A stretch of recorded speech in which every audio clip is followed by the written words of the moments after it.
네, 지금부터 예비 고1 수능 대비 모의고사 접근법 문학의 네 번째 마지막 시리즈로 수필에 대한 설명을 시작하도록 하겠습니다.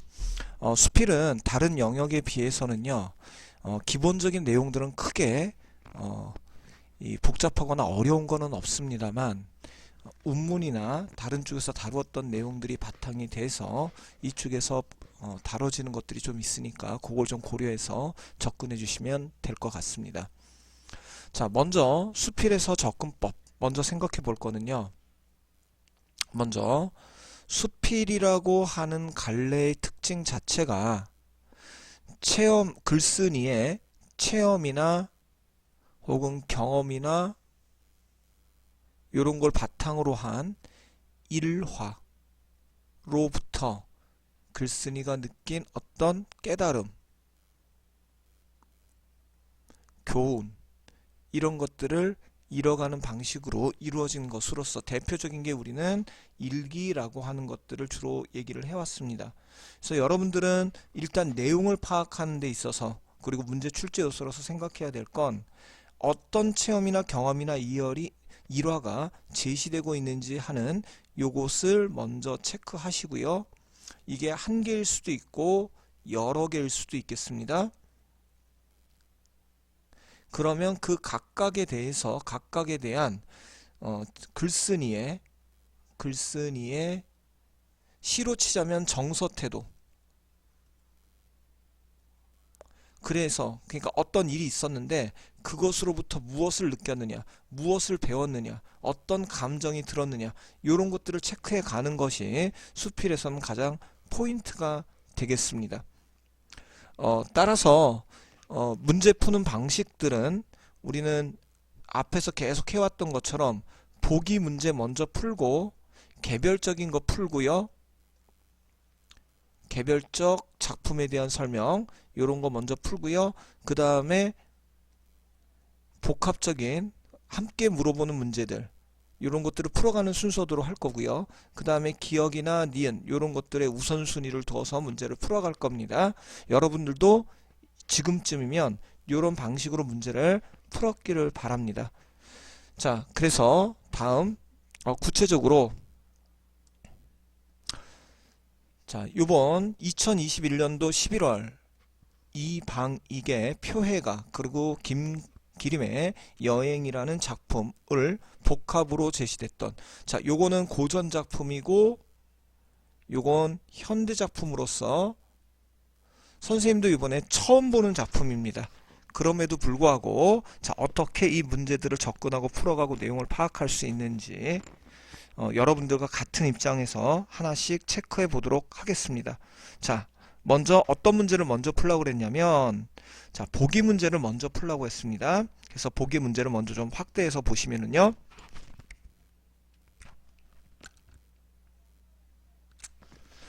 자, 보기를 바탕으로 가와 나를 감상한 내용으로 적절하지 않은 것, 물론 두 가지를 다 보려니까 복잡하기는 합니다만, 자, 문학 작품에서 바다라고 하는 것은 다양한 의미를 지닌 공간으로 나타난다 라고 얘기했습니다.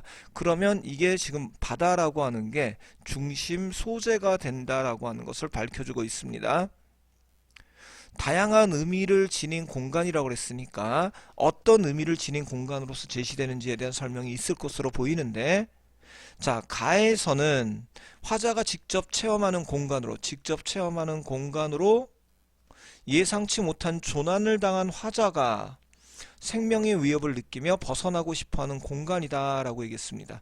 자, 요거 부분만 봐도 지금 가라고 하는 작품은 바다를 배경으로 하고 있는데 뭐를 알 수 있느냐면 지금 조난을 당했다. 즉 다시 말해서 바다에서 조난을 당했다, 표류한다라는 걸 알 수 있습니다. 자, 이 표류한다라고 하는 이런 그런 경험에서 생명의 위협을 느끼고 벗어나고 싶어 한다. 자, 여기서 어떤 걸 느껴요? 생명의 위협을 느끼고 당연히 이것으로부터 벗어나고 싶어 함. 자, 요 정도면 가가 굉장히 긴 내용이긴 하지만 주된 내용이 뭔지 하는 거는 보기로 확인할 수 있습니다. 그러니까 이것처럼 보기를 먼저 보면서 내용을 파악하고 문제를 다뤄가는 쪽으로 앞으로 진행을 해주시는 것이 여러분들 문제 푸는데 속도도 빨라지고 내용 이해도 빨라집니다. 자, 그 다음에 나는 봤더니요. 똑같이 바다라고 하는 소재를 이용을 했는데 이 바다라고 하는 것이 어떤 역할을 했냐. 글쓴이가 상상의 공간으로 여기는 자기가 직접 체험한 거라고 얘기했는데 반해서 여기는 상상의 공간이고요. 그 다음에 자유롭고 생명력 넘치는 공간, 상상의 공간으로서 자유와 생명력이 있는 공간. 그러면서 이를 통해 글쓴이는 일상에서 벗어날 수 있는 꿈을 꾸게 된다. 즉 바다는 어떤 공간이냐면 일상에서 벗어난 곳으로 지금 얘기가 됩니다. 제목도 보면 뭐라고 돼 있냐면 여행이라고 돼 있거든요. 그러니까 여행이라는 것 자체가 일상에서 벗어나서 어딘가를 떠돌아다닌다는 얘기인데 그것이 바다를 통해서 표현이 되고 있으면서 일상에서 벗어난 곳에 대한 자유나 생명력을 얘기하고 있다. 자, 근데 여기는 가의 경우에는 바다에서 표류하는 노래입니다. 그러니까 제목 자체가 지금 이 글의 내용하고 아주 밀접한 연관관계를 가지고 있다는 걸 좀 생각해 볼 수가 있겠고요. 조금 두꺼워서 좀 두께를 좀 줄이겠습니다. 자, 가에서 선판 치며 즐기다가 조수할 길 없어 일엽선에 끝없이 떠다니게 된 것을 통해 그랬습니다. 그러면 지금 이건 고전 작품이다 보니까 우리가 알 수 있는 말이 없습니다. 조금 있다가 문제를 다 풀고 전체 해석을 간단하게 좀 해보기는 할 텐데요. 여러분들이 생각할 건 아는 말만 여러분들의 입장에서 생각하겠습니다. 자, 여기서 아는 말 즐기다 요 말밖에 몰라요. 즐기다가 뭐가 없어서 끝없이 떠다니게 된. 근데 우리는 요 보기에서 뭘 확인할 수 있습니까? 조난당했다라고 하는 걸 확인할 수 있습니다. 그러니까 뭔가 즐거움을 갖고 즐기다가 배를 타고 이렇게 표류하게 된 상황을 통해 바다에서 예상치 못한 조난을 겪은 공간으로 나타날 수 있다. 그러니까 앞뒤 문제 전혀 없죠. 자, 그 다음에 나에서 어족들이 오늘은 진주의 출락을 다니고 내일은 해초의 살림을 다닌다는 것을 통해 그랬습니다. 여기서 어족은 물고기들이 오늘은 진주가 있는 마을을 다니고 내일은 해초로 된 그 숲을 다닌다는 것을 통해 그러면 지금 물고기가 돌아다니는 공간으로서의 바다입니다. 그것을 통해서 글쓴이가 자유로운 공간으로 인식됨을 알 수 있다. 예, 역시 답지에 이상 없다라는 거 확인해 볼 수 있겠습니다. 자, 그 다음에 3대도를 보자. 선구를 보잡하는 것을 통해 여기서 지금 3대도도 뭔지 모르겠고요. 선구도를 보잡하는 것을 통해 그랬는데 뭔가를 보고 나서 어떤 행동을 하는 것을 통해 화자는 바다를 벗어나고 싶은 공간으로 그랬습니다. 그러면 앞에 3대도 선구의 보잡이란 말을 좀 찾아보면 3대도는 지금 이게 섬이고요. 뭐 한다고 그랬죠? 표류하는 상황입니다. 거기서 섬을 보자마자 선구를 보잡한다. 뭐라고 얘기했나요?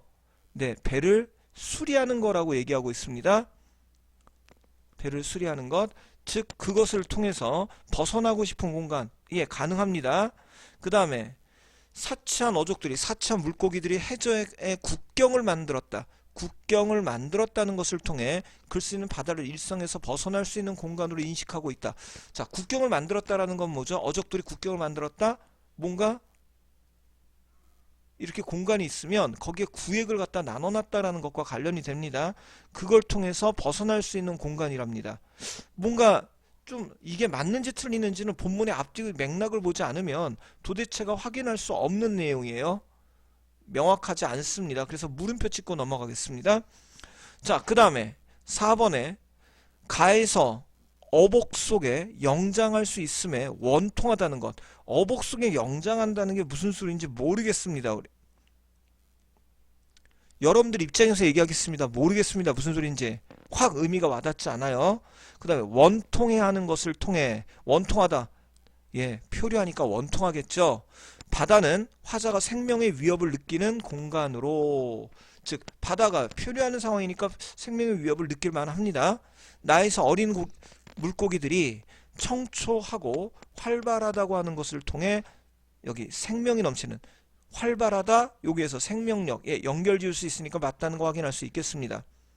뒤에 얘기하겠지만 어복은요, 물고기의 뱃속에서 영장, 장례를 치른다. 즉 우리는 지금 요즘 말로는 뭐 물고기밥이 된다라는 말과 관계됩니다.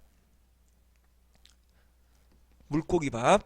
자, 그 다음에 그러니까 조금 더 확실하게 답이 아니라는 거 확인할 수 있겠습니다. 자, 가에서 선판을 치는 소리를 듣고 검은 고기를 먹는 것을 통해 그랬습니다. 뭔지 모르겠지만 검은 고기를 먹었대요. 생존을 위한 체험이 이루어지는 것. 생존. 자, 표류하는 상황이에요. 물고기를 먹었습니다. 생존의 체험이 이루어지는 공간 가능하겠습니다. 그 다음에 나에서 눈을 감고 바다의 모습을 머릿속에 그려본다. 머릿속에 그려본다. 이게 상상. 역시 말이 가능하겠습니다. 그러니까 요것 통해서 답지만 보고도 우리는 지금 3번이라고 하는 것을 확인할 수 있겠습니다. 이제 학년이 올라가서 1학년이 아니라 2학년, 2학년이 아니라 3학년 혹은 수능 이쪽으로 가면 이렇게 보기만 갖고 풀리는 경우는 흔치 않습니다만은 100% 이렇게 되지는 않겠습니다만은 적어도 두세 개 정도의 답지는 없앨 수 있다라는 것, 혹은 가능성을 줄일 수 있다라는 것.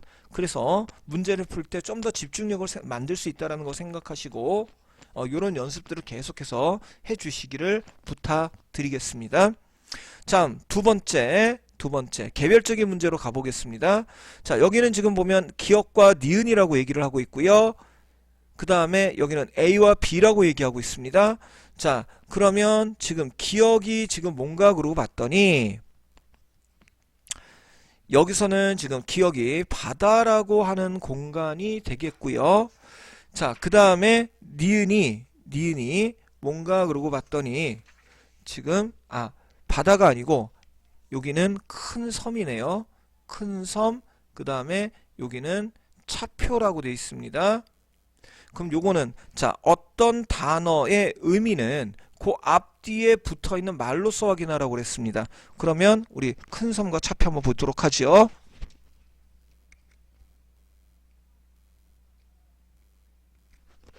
자, 큰 섬이 어디 있나 그랬더니 지금 여기 거의 끄트머리에 있습니다. 자, 큰 섬이 앞에 하나, 인력으로 어짜리. 자, 큰 섬이 눈앞에 보인답니다. 지금 뭐 하던 상황이었죠? 표류하는 상황이었습니다. 그런데 거기서 큰 섬이 보여요. 근데 사람의 힘으로 어떻게 하겠느냐? 자연이 바람결에 섬 아래 닿았구나 그랬습니다. 그러니까 자기네들이 그 섬에 가고 싶은데 어떻게 못 가고요. 바람이 불어서 그 바람에 의해서 섬에 닿을 수가 있었다 얘기하고 있는 겁니다. 그러니까 기억은 지금 자기네들이 그 목숨을 구할 수 있었던 장소가 되겠습니다. 그래서 지금 여기 보면 모두니까 공통점이거든요. 그러면 자, 기억 하나만 갖고 생각했을 때 경계한다. 말이 안 되겠죠. 소망한다. 예, 살고 싶으니까 가고 싶은 곳일 겁니다. 그 다음에 극복한다. 섬을 극복하진 않을 겁니다.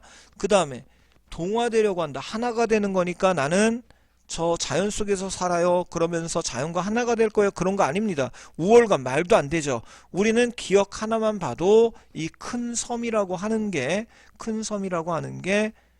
소망을 의미한다는 거 알 수 있으니까 2번이 답인지 알겠는데요. 여러분들 입장이면 요 정도로 해가지고 답 2번이 하고 그냥 시간 줄이고 다른 걸로 넘어가도 되겠습니다만 차표가 과연 그런 의미인지 한번 확인해 보도록 하겠습니다. 자, 차표가 지금 어디 있느냐고 봤더니요. 차표가 본문에서 지금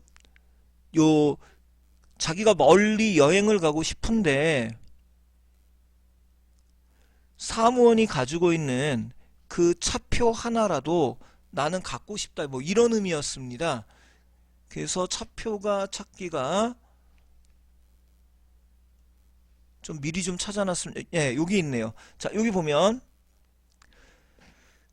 자, 필경, 정해지는 깊은 말할 수 없는 겸손하게 했다. 사무원의 책상 위에, 서랍 속에 엿보이는 제일 먼 차표입니다. 그럼 가장 먼 곳까지 갈 수 있어요. 제목이 여행입니다. 자기는 여행을 왜 가나?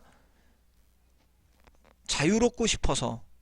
그래서 여행을 가는데, 일상에서 벗어나고 싶어서 여행을 가는데 가장 먼 곳까지 닿을 수 있는 차표랍니다. 그러니까 여행을 가장 오래 할 수 있는 그런 게 차표와 관련이 되겠죠. 그러니까 소망의 대상이라는 거 확인할 수 있겠고요. 자, 그 다음에 A서부터 E까지의 의미로 적절한 것 그랬습니다. 자, 조금 키우겠습니다.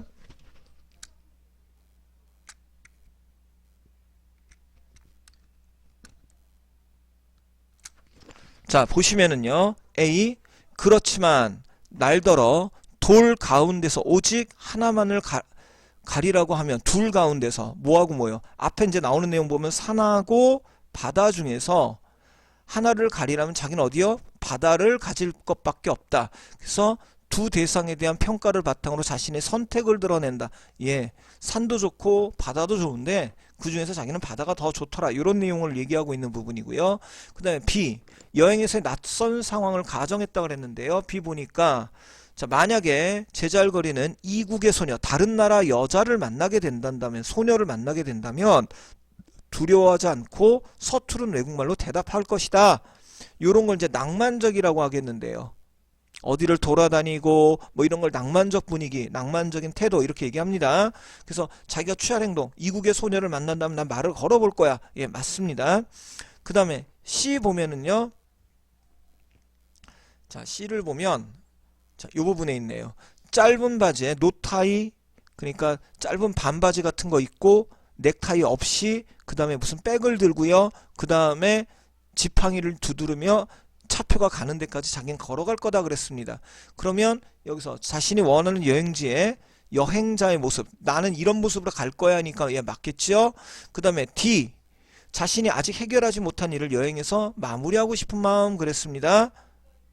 자, 모든 걱정은, 번뇌는, 울분은, 의문은 잠시 미루고 미정고들과 함께 먼지의 방 안에 묶어서 두고, 그러니까 지금 일상에서 힘든 것, 힘든 일, 그 다음에 일들은 다 놔두고 될 수 있으면 모든 괴로운 과거에서 잊어버리고 떠나고 싶다. 지금 현재의 부정적인 것들 다 그냥 그대로 두고 나는 떠나고 싶다 그랬습니다. 그러면 여긴 뭐라고 하고 있나요? 자신이 아직 해결하지 못한 일을 여행지에서 마무리하고 싶다 그랬는데 지금 이거는 마무리가 아니라 그냥 그대로 놔두고 지금 벗어나 도피처 비슷하게 얘기를 하고 있는 거죠. 잠시 쉬고 올 수 있는 곳 떠나가지고 이런 걸 생각 안 하겠다는 거니까 지금 4번이 답이라는 걸 확인할 수 있겠습니다. 그 다음에 그것밖에 남은 것이 없다. 내가 뽑을 행복의 최후의 제비다. 자, 제비 뽑기라고 하는 거 있잖아요. 내가 최후의 그 행운 같은 거다. 나한테 떨어지는 최후의 행운 같은 거다 해서 자, 이것도 맞다는 거 확인할 수 있겠습니다. 자, 그 다음에 가 나의 공통점 그랬습니다. 그러면 지금 우리는 요 꼼꼼하게 봤던 게 나 하나만 가지고 봤으니까는요. 요것만 갖고 생각했을 때 계절 변화 드러나나요? 지금 상상 속에서 드러나는 것 중에 나는 바다를 따라서 구경하고 싶어, 돌아다니고 싶어 이런 겁니다. 자, 그 다음에 그러니까 없습니다. 그 다음에 서리적 표현 그러면 무엇부터 찾아라? 의문문을 찾으라고 그랬습니다. 어디 있나 볼까요? 나는 책상 위에 지도를 펴놓는다. 수없이 많은 바다, 호수, 낯선 한 곳수 어찌 산만해 하겠느냐? 산만을 좋다고 하겠느냐? 산만이 좋지가 않아? 다른 것도 좋아? 산만 좋은 게 아니야? 예. 서리법은 뻔한 질문이라고 그랬죠. 그러니까 나는 산만 좋은 게 아니야? 그러니까 요거는 지금 나하고는 해당한다는 거 확인할 수 있겠습니다. 명령형 어미 그러면요. 끝에가 뭐뭐 해라 이런 게 나와야 돼요. 근데 다 뭐뭐 했다. 그 다음에 쭉 보면요. 뭐뭐 할 것이다. 비좁았다. 배좁았다. 없다. 뭐 갈까? 어디에도 지금 명령형 같은 건 나오고 있지 않고요. 그 다음에 색채어. 색채어는 좀 시간을 들여가지고 봐야 되니까 일단 물음표 찍겠습니다. 아직 확인 안 했습니다. 그 다음에 특정 대상과 대화하는 방식. 대화하는 방식이 아니라는 건 지금 읽어본 데에서도 지금 느껴집니다. 그러니까 얘 아니라는 거 확인할 수 있겠고요. 자, 가로 잠깐 먼저 가보겠습니다. 도연이 취한 선판에 즐기더니 일어나니 없구나. 자, 해석을 좀 해보면요. 취한 후에 뭐해서 취하죠? 술을 먹고 취한 다음에 가판, 선판, 가판을 치며 즐기다니 아마 손장단으로 장단 치면서 즐기다니 서북간 일진강풍 혼연이 일어나서 태산 같은 높은 물결 하늘에 닿았구나. 갑자기 폭풍 내지는 파도가 높은 폭풍과 파도 이런 게 일어났습니다. 그래서 아까 얘기한 것처럼 표류가 된 거고요.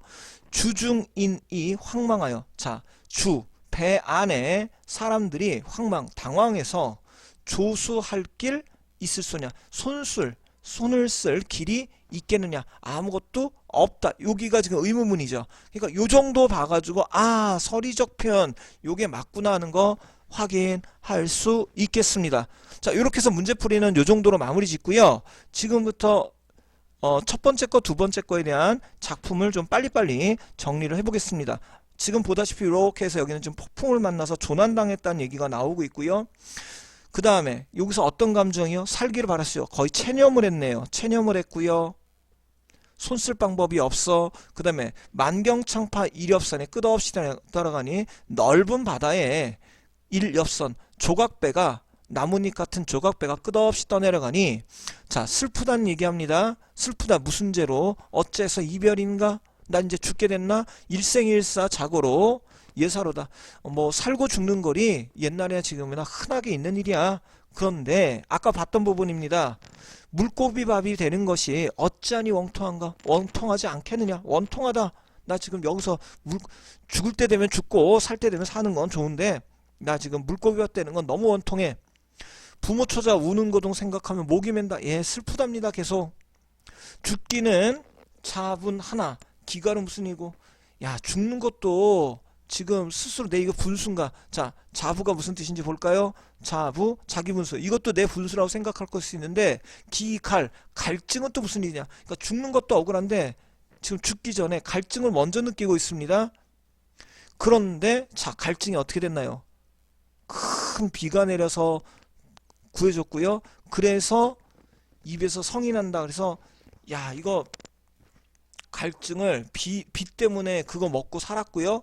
그 다음에 쭉 가다 보니까 멀리 먼 곳에 삼대도 세 개의 큰 섬이 솟아났다. 그러니까 수평선 있으면 거기에 큰 섬이 이렇게 보였는 모양입니다. 그걸 보고 배를 고치고서 야, 어떻게든 저기 가보자 라고 했는데 바람이 안 도와줘가지고 그것을 가지 못했다. 그래서 계속 표류를 했는데 하늘을 부져서 죽기만 바라더니 이제 또 포기하고 이제 죽는 일밖에 안 남았구나 했는데 가판 위에 무슨 소리가 나더랍니다. 그래서 가봤더니 이게 뭐지 하고 가보니까 한자가 넘는 검은 고기가 배 안에 뛰어든다. 이거 하늘이 높나요? 위에서는 이 목말라가지고 죽겠구나 했는데 비가 내려서 지금 겨우겨우 살았고요. 그 다음에 이제 배고파서 죽겠구나 했더니 물고기가 나 잡슈 그러고 물속으로 들어왔습니다. 뱃속으로 뛰어들어와서 그걸 잡아서 연명을 하던 중에 아까 보던 것처럼 큰 섬을 보게 됐고 그 다음에 그 아래 닿았다 이런 얘기입니다. 자, 여행이란 작품은 조금 요렇게 요 정도로만 봐도 내용 파악하는 데는 크게 문제가 없을 것 같고요. 다만 요 부분 좀 본다면요. 나는 눈을 감고 잠시. 자, 바다를 내가 그 중에서 제일 좋아하는데 행복스러운 어족들, 즉 물고기가 자유롭게 돌아다닌다는 걸 보면서 부러워하는 대상입니다. 부러움의 대상이에요. 여행을 이 머릿속에 그려보는데 오늘은 진주의 철라 여기저기 이제 돌아다니는 사치한 어족들 그들에게서 친기예고보다 트렁크도 차표도 여행권도 필요 없다. 그냥 어떻게 하면 돼요? 사람이 그물에 걸려서 호텔의 식탁에 진열되는 것은 물론 어족의 여행 실패담이지만 그렇게 물고기들이 돌아다니다가 그물에 잡혀 죽게 되는 것은 참 그런 일이지만 결코 그들의 실수가 아니고 차라리 카인의 자손의 악덕 때문이다. 카인의 자손의 악덕이요? 카인이 그러니까 인간의 잘못이다. 이런 정도로 이해하시면 되겠습니다. 성경에서 아마 카인이 어부였나요? 자, 그 다음에 나는 그들이 해저 국경을 만들었다는 정렬도 프랑크 정권에 승인했다는 방송도 들은 일이 없다. 즉 무슨요? 국경을 만들었다. 그 다음에 정권을 승인했다. 이런 방송도 들은 일이 없다. 즉 바닷속은 국경이 나눠져 있지 않은 곳이라서 자유롭게 돌아다닐 수 있는 자유로운 공간이다라고 하는 걸 강조하기 위한 겁니다. 그래서 나는 동그란 선창에 기대서 홀수선으로 보이는 어린 물고기들의 그 활발한 생명력 넘치는 모습을 볼 것이고 그 다음에 이국의 소녀들을 본다 하더라도 나는 자유롭게 얘기를 나눌 거다. 이런 정도 내용이 나온 거여서 자, 요거 바탕으로 해서 요쪽에 나와 있는 내용들 다시 한번 확인해 볼 수 있는 것이 되겠습니다. 내용 파악 요 정도로 할 거고요. 여러분들 확인했을 때 조금 더 좀 이해가 안 되는 부분이 있다면 선생님께 톡을 남겨주시거나 아니면 댓글을 남겨주시거나 수업 시간에 얘기를 해주시면 될 것 같습니다. 자, 잠시 후에 두 번째 작품 살펴보도록 하겠습니다.